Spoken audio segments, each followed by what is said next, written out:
So, how do you respond to those who respond negatively toward your independent thought? So, I wrote a letter, if you will, put it on Facebook regarding Joe Biden's words regarding the verdict of the Derek Chauvin case. Derek Chauvin was found guilty on all three counts regarding the death of George Floyd, which happened almost a year ago. So I said this to President Joe Biden. I said, Joe Biden, dear President, I need your address. I read it. Following the verdict of the Derek Chauvin trial, your message offered some comfort, it offered ideas, but it also offered falsehood.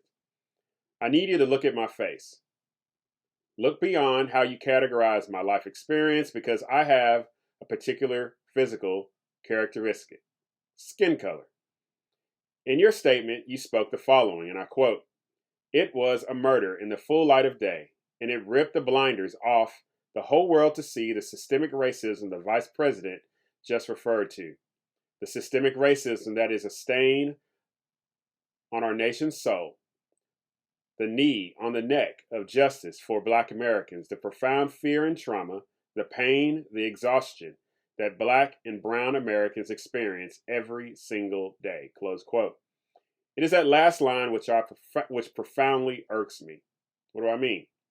I need you to look at my face. My life is not the story of Mr. Floyd's, nor many other Black Americans if we consider the statistics regarding economic progress, educational attainment, political influence, and cultural shaping. Your speech, writer, or you give the impression 47 million individuals are moving through America with sullen faces, bent backs, and cowering in corners daily due to, quote, profound fear and trauma, close quote. I know fear. I know it firsthand. I know the fear of going to sleep every day wondering if I would die in my sleep due to a mortar round.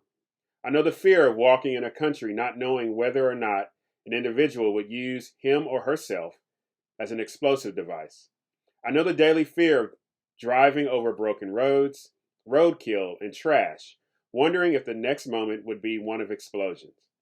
I know fear and trauma and death daily, yet every day I got up and faced the fear. That is what courage is, sir.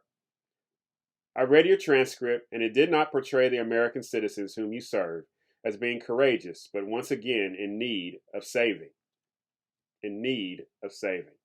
So look at my face, sir. There are indeed people who face fear and trauma daily.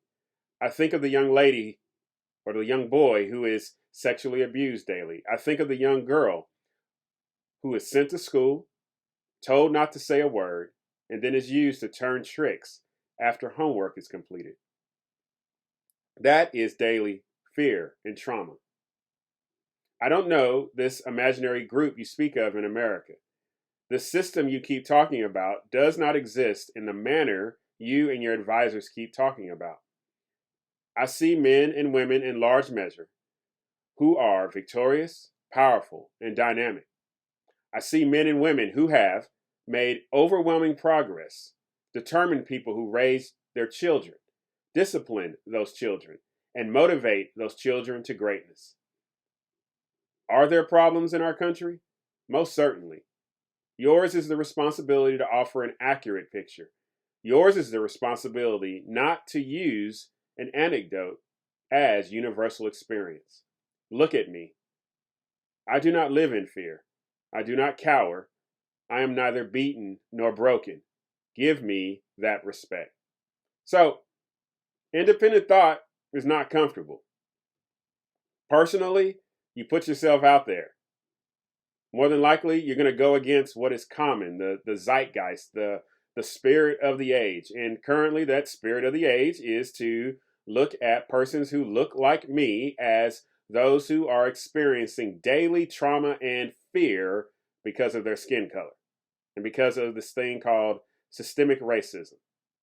And that there's just no way that we can function in life.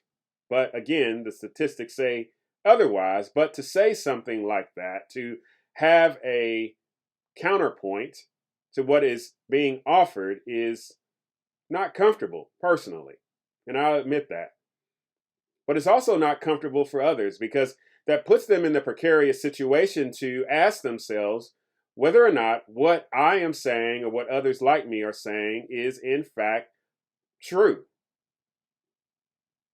But independent thought, it also evokes three different things. It can evoke conversation, which can lead to persuasion. That's awesome. It can lead to conversation, which can lead to correction. We don't know everything. More than likely, there's things that we hold to and believe that are just not true. And that's one of the beauties of hearing a counter point of view, because you'll realize, hey, what I've been holding on to is simply not true. And what is being offered to me leads me to more truth.